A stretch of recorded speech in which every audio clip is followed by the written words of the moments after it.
Magandang umaga sa inyong lahat. Ako po ay si Hermione, isang magsasaka ng probinsya ng Baguio, bayan ng La Trinidad.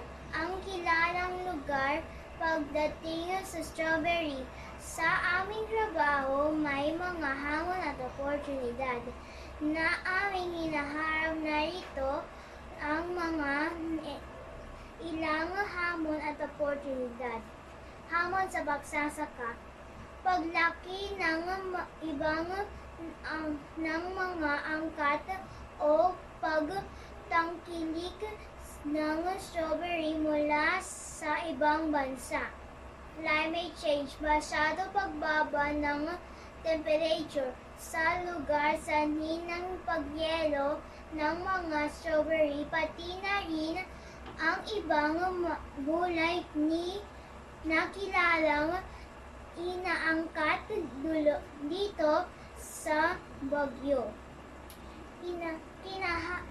Kahiyapan dulot ng mababang kita. Suliranin sa irigasyon at kalawalan ng sapat na pundo. Tulong galing sa pamahalaan.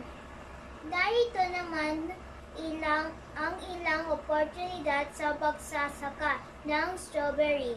Ang La Trinidad ay dinarayo ng mga turista hindi lang sa ganda ng lugar na ito. Ito rin ay kilalang maaaring ikaw mismo ang pumipitas at maaari na rin itong kainin agad habang ine-enjoy ang pagkukuha ng strawberry. Ito ay isang sa pinagkakakitaan namin dito. Pag-angkat ng iba't ibang bansa ng strawberry na mula sa natin. Paghihikayat sa mga OFW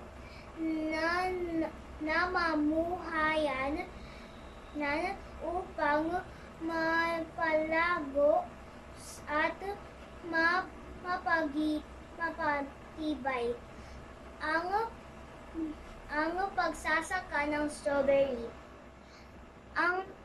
Ang buhay ng isang magsasaka na ay trabaho, mamalaki at karamihan. Sa amin ay eto na rin ang kinagisnan, kaya naman namin ipinagpapatuloy at pinagyayabong para sa susunod nating henerasyon. Nawa ay ipagtuloy nyo ang pagiging magsasaka upang mapamunlad ang ating ekonomiya. Maraming salamat, hanggang sa muli.